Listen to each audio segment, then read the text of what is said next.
At the top right, a man who needs little introduction. One of the greatest Terrans. Players, Maxa. As the crowd goes nuts. Crowd is going nuts. And his opponent at the top left, a player who's proved himself to me, but trying to prove himself to the world. MVP Dongnegu. You guys can hear quite a few fans in the audience for him as well. He has so many Korean fans. I can't stress you guys enough how famous he is here. It's very strange because a lot of the matches you see one person who's hugely favored with the crowd, and then I was like, eh. Yeah. But this one, this is going to be one of the best matches I've ever cast, actually, to be honest. Just with the caliber of the players, the excitement that's around, it's in the air. Can you feel it? I can. I don't know. Dongregu is very, very used to this clutch situation. I don't think nerves are going to get to him, even though it is Slayer's boxer. Speaking of Slayer's boxer, that's a pretty quick SCV scout. Oh. I don't think that's an SCV scout unstable. No, it's not. I'm going to do it again. Indeed, he will. Now, oh, second SCV is coming out. Yeah, second SCV is coming out, so it looks like he plans on doing some sort of 2 racks play. With this, this may just be a scout, but given what we saw last game and given the popularity of the 2 racks right now and how strong it is, it may be some sort of 2 racks. Remember though, the Zerg can take a backdoor expansion, which means his natural won't be as exposed. You can't really bunker it. Yeah, no, I think that is a second Rex. I'm trying to look at the meme map here. I can only see what you guys are saying. It is a second Rex. It is. So Dongregu needs to see this if he has any chance. He's actually going for 15 hatch. Indeed, he has. Starting his gas now, so his pool is going to be very late. Yeah. It's going to make it relatively difficult to defend. But remember, he does have that ramp, so he's going to be able to kind of hug that choke point a little bit. It's going to be a lot easier than defending on, say, Zelnaga Caverns, for example. But at the same point, it is Slayer's boxer. His decision-making when he was doing this exact same strategy last game was impeccable. His control was amazing. I think he's actually... Oh, hang on. Drone's coming up. There it is. All right. Now, how is he going to react to this? The spawning pool is only about 2/3 done. He may immediately make a spine crawler towards the ramp, but the ramp is so far away from the creep, it's not really going to be that helpful. It's going to be easily surrounded. It's going to be very difficult for him to hold this, I think. There goes the bunker. SCV is coming off the line. Boxer most likely just going to pull that, cancel that, pull the SCV. Oh, he's actually focusing down the bunker itself instead of the SCV. With enough of those, it has taken it out. Now sending 3-4 drones straight onto that Marine. Boxer's not paying attention. Gotta be very careful. He is trying to get that bunker up. Now that the Marines here, the drones are chased away. We do have 8 Lings and Ling speed on the way as well. If he can focus down those SCVs. Now remember, as you guys can see, that ramp is not covered by creeps, so you can kind of hang the bunker around in between the 2 bases, so that means the reinforcements can only come from one direction. If he kind of cuts off the reinforcements from the backdoor expansion, if he makes a second bunker there smartly, Dongregu puts a spine crawler in the exact position where that would be most likely to happen. 2 more bunkers pushing forward here. Now this is the position that Dongregu does not want to happen. He's actually got Marines hitting on that spine crawler. He really needs that to get up so he can defend against those bunkers. And oh, hang on. It looks like he's going to go around the back and actually catch the reinforcements. Yep, some Marines moving forward. As Unstable was saying, there are some Lings. 6 of them have sneaked out. They're going to try to catch any reinforcing Marines. But Boxer smartly realizes this is going to happen. Hasn't even sent any more Marines forward. Does get one of those Marines, and the spine crawler's up now. Yeah, he's going to have to repair that bunker. Now, he does have enough SCVs to repair that indefinitely until a second possible spine crawler comes up, or he just masses a heap of Lings. Now, in addition, he does have enough Marines in the middle of the map now to kind of move forward and continue reinforcing. And meanwhile, he does take that backdoor expansion. So this is not an all-in. If he had pulled all of his SCVs or something like that, that would have been an all-in. Zergly speed does finish here. There may be enough Lings to finish this bunker off. Not sure if I agree with this choice, though. Looks like it will be enough. And Boxer is going to lose some of those Marines. And more reinforcing Marines, though, do show up. Keeps that SCV alive. That's huge. Having that SCV not only means he can repair that, but also can create additional bunkers if he needs to. Oh, he looks like he might be going for a run by straight into the middle of the map, but Boxer has already moved his barracks back and he's going to complete that wall off at home. Catches a couple of stray Marines. And if we have a look at the drone count, maybe? We are looking at 17 versus 22, so he is going to actually catch back up. Indeed he will. Now Boxer is going to be in a little bit of trouble. He has to make a bunker here most likely. He's also going to have to repair. There are a lot of speedlings outside this base. Just barely gets that wall off. But even so, once those Zerglings come in, he doesn't quite have a lot of Marines. He's going to have to repair this just right. And the rocks do go down. Ling's trying to break in. Almost. Now, given this wall off, Baneling Bust follow-up could be very useful. Yeah, and in fact, he hasn't actually continued mining any gas at all, so he may plan on bringing some drones back over there fairly soon. And this bunker actually is not going to be salvaged in time, is it? Just barely gets that salvage off. But he's still there. Boxer's still in his base. Exactly. Now Boxer's starting to get a lot of, he's starting to stack up a lot of minerals. May we see some sort of 4 or 5 barracks timing attack from here, or is he going to tech? He's already taken his gas, so most likely it will be tech. And in fact, he's going to make a factory. He's getting ready for a Baneling Bust that he thinks might be coming. He knows he's done a lot of damage. He's pretty ahead at this point. So he wants to make those bunkers be prepared for some sort of all-in. But this is still a pretty close game. Boxer has the backdoor expansion. Quick lair. Right now, for Dongregu, he's adding his 3rd gas. He's got that lair on the way. No Baneling nest just yet. And those Marines will fall. Finally clears out those bunkers and Marines from his base here for Dongregu. Might be looking at a quick 3rd. But Boxer, again, spiked into about 600 minerals now. Yeah, okay, there he goes. He make that command center. So as to say, he basically has 2 options to tech up and go up to 4 barracks, use a lot of heavy Marine medevac style, or, of course, start getting those medevacs out and take a 3rd, but just stick with the 2 barracks. So it's like that is what he's chosen. Dongregu has seen those 2 bunkers at the back there. I take it back. I'm sorry, I didn't look at the production tab. That's not a starport. That's a 2nd factory. Oh. He's researching pre-igniter. That's a pretty interesting follow-up to this. It does give him a lot of map control, allows him to move out and take that 3rd base pretty safely. We do have a Spire here from Dongregu as well, that quick lair is going to help him out there. I like that choice because not only does the quick lair allow him to, not only does the Spire allow him to, of course, shut down Hellions pretty easily and allow him to harass, but also it really shuts down drops, so it's a safe choice overall to get that Spire at this timing. After he's held up Boxer's attack, he knows Boxer's not going to have that many units, so he wants to get the Spire up ASAP.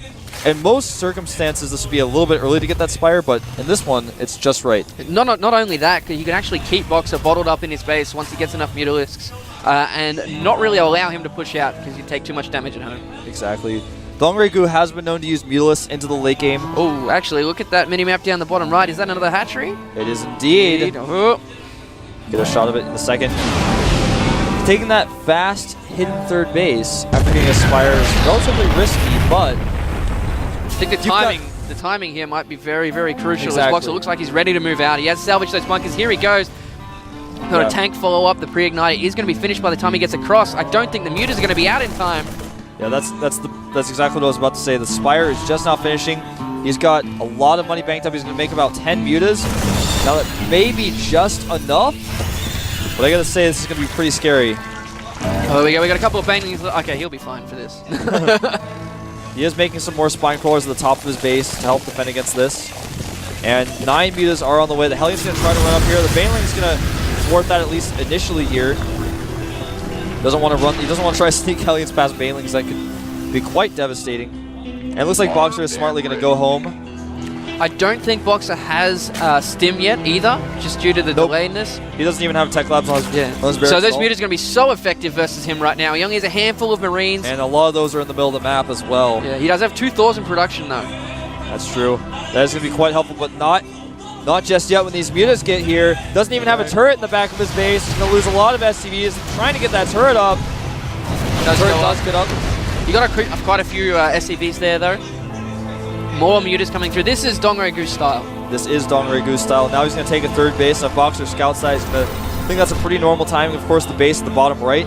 He's not really going to expect. He's not going to want to send any units down there while there are Mutas out. No. It's going to be a very long time until Boxer scouts that base, I think. Agreed. +1 vehicle weapons on the way. 3 factories in production for Slayer's Boxer right now. He really wants those Thors. He really does. And here come the Mutas now. And, oh, nice Thor shot there. Still no Stim even started yet, though. Yeah, it looks like he just really wants to mech it up. Stick with those 2 naked barracks just to add a few Marines into the composition. It looks like he wants to go just a heavy tank Thor Hellion, otherwise known as mech play. Don't see that all too often in StarCraft 2. Oh, catching quite a few of these Hellions out in the middle of the map, though.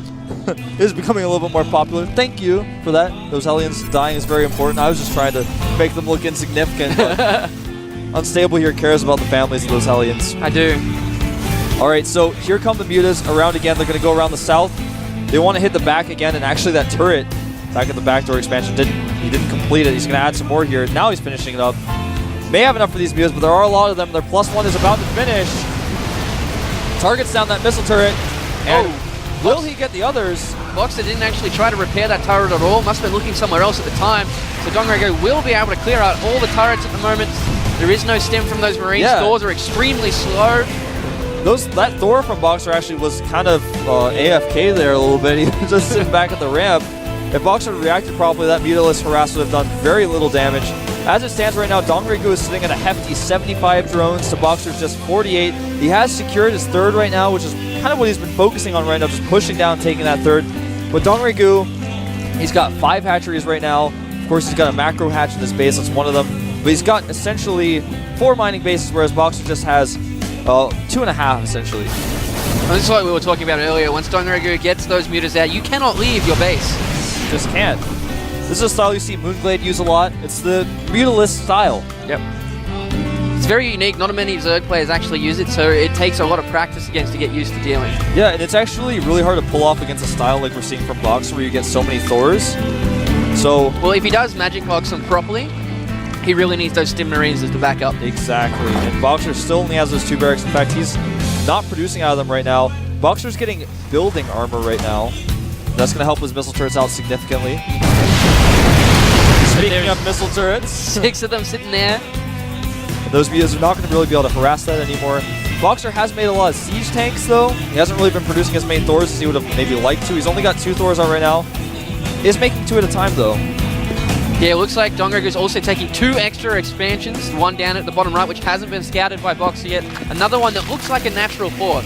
And look, given the timing, if Boxer sees this, he will not expect those extra expansions. I don't think so at all. Right now, as far as upgrades go, we do have +1 Carapace on the way for melee units. Melee attacks rather already been researched, so he does have +1 on that. Boxer already has +1 for his vehicle weapons. He started +2. He's also got his vehicle plating level 1 on the way, so he made a second armory. He's just going to break down these rocks to open up some more attack patterns. Yeah, I think Dongrego is going for the flank here. He is actually maxed already compared to the 169 of Boxer. That sensor tower does see him coming through, but with those infestors out as well, level 2 attack for the Zerglings. Oh, but Boxer's not going to let him get there. He's going to move out. This is a nice little timing here by Boxer. He does have 4 Thors. He's got so many Hellions there, but breaking down these rocks, we can shot from them in a second, is going to slow him down significantly. There are some Spine Crawlers waiting, and Infestors waiting to slow down the push as well. There we go. Dongrego's going in at the back as a counterattack, though. Does catch 1 Thor out of position. There's only 1 turret here, and those mutas going to do so much damage. Boxer getting... I think that was a Neural Parasite that we saw try to come out there. And Boxer does have a very scary force, but he's losing his entire natural base. No, I take that back. It was actually the Spine Crawler. It just tripped me out. This is so many Hellions doing a lot of AoE damage, and here oh! comes the Banelings! That's so many Banelings rolling through, doing a significant amount of damage, but several Thors and tanks still remain. But now the reinforcements from the mutas come back. Magic Box straight over those Thors. They are going to drop. There is nothing that Boxer can do about it. Now these tanks are completely undefended. He's down under 90 supply now, and Dongrego looks like he's going to finish it up. Yeah, he is just so ahead at this point. The natural expansion's forced to lift. Is barely keeping it alive. His repair. Can he even keep it alive? I don't think so. Not with that many mutas. I don't think so. Yeah, it's most likely not going to happen. Like you said, the Mutalist count is too high. +2 melee attacks about to finish as well. Oh, but 3 Thors just finished, and all the mutas are boxed up. Very low health now. And into that one Infestor trying to bungle some of those SCVs. And Boxer just losing so much, and Dongrego just able to remax so quickly. He's got so much economy right now. He's got an Ultralist cabin as well on the way. Those Ultras going to be quite nice. He's losing a lot of mutas here, but the mutas just aren't that important anymore. He's so ahead in economy. He doesn't really need to kill production facilities because a lot of the production facilities just cannot be used right now in the first place. 190 supply to 73 supply. The Emperor is in trouble. Yes, he is.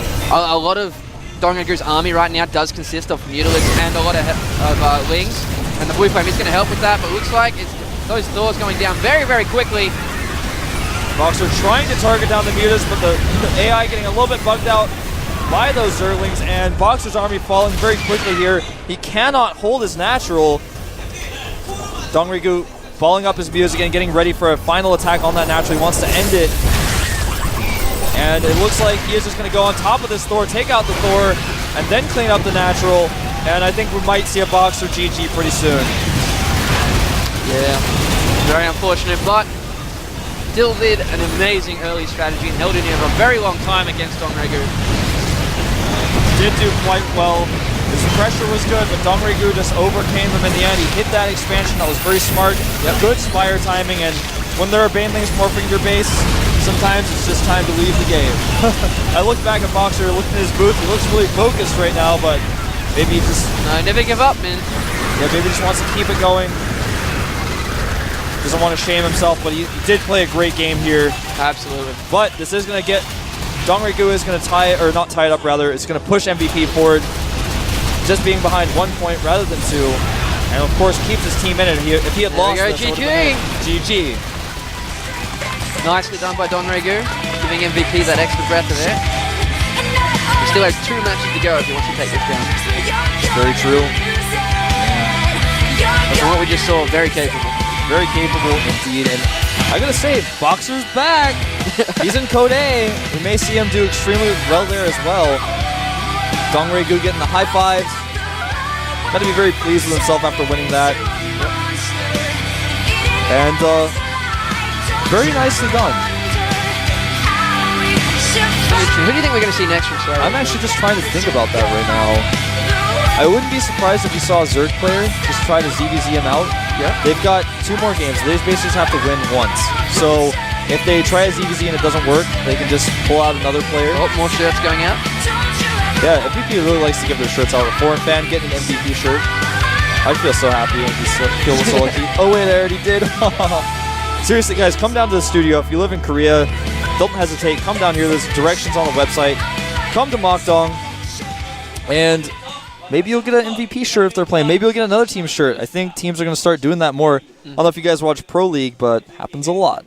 It does I think in StarCraft 2 we're going to see that some more. So as we were saying before, you think you might put out a Zerg to ZVZ Dongregu out?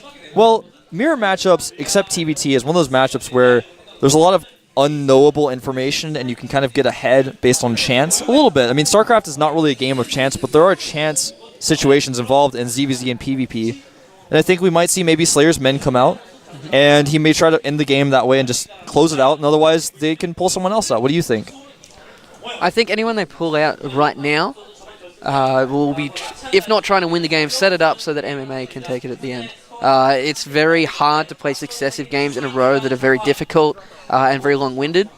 And we saw from the Code A qualifiers that you and me were both there. He played a very long series just before he went up against OGS Hero. Yeah. And he was so tired that he just could not play his best. And I think that's what Slayers are going to do. Yeah, and OGS Hero actually had a lot of rest beforehand. So it goes to show that is really important. So we may see someone, that's a really good point, bring out a player that drags him out. Now, who's it going to be? We're going to get a shot of it here in a second. Who is it?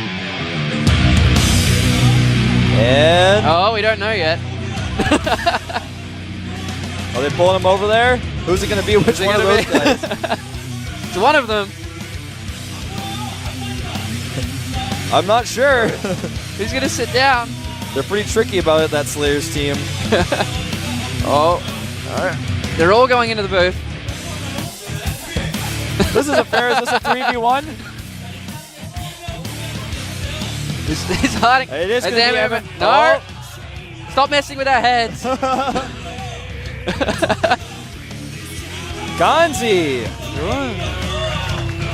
So this is going to be Slayer's Ganji. And MVP is like, well, that was kind of funny.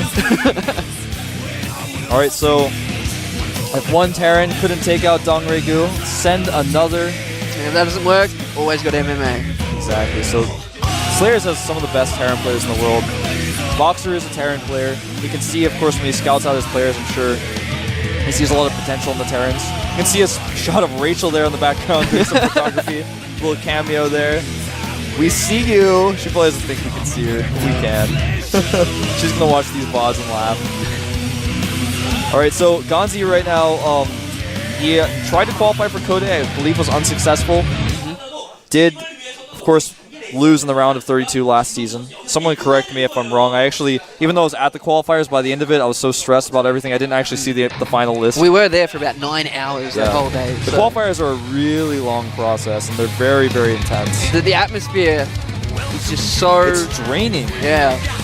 Everyone's sitting there, the slightest noise, everyone looks up because they're so focused on their game. Very, very true. Notice that Ganji has a mouse bungee. That's that little thing his mouse cord is attached to. If you guys have never used one of those, I highly recommend it. It's really, really helpful, especially if you've got a mouse cord that kind of tends to bunch up. Basically just lift your mouse cord so you don't have any problems. We're going to take a 2-minute break, and when we get back, we'll go into the next game, Ganji versus Dongray Goose. So come back in just a minute.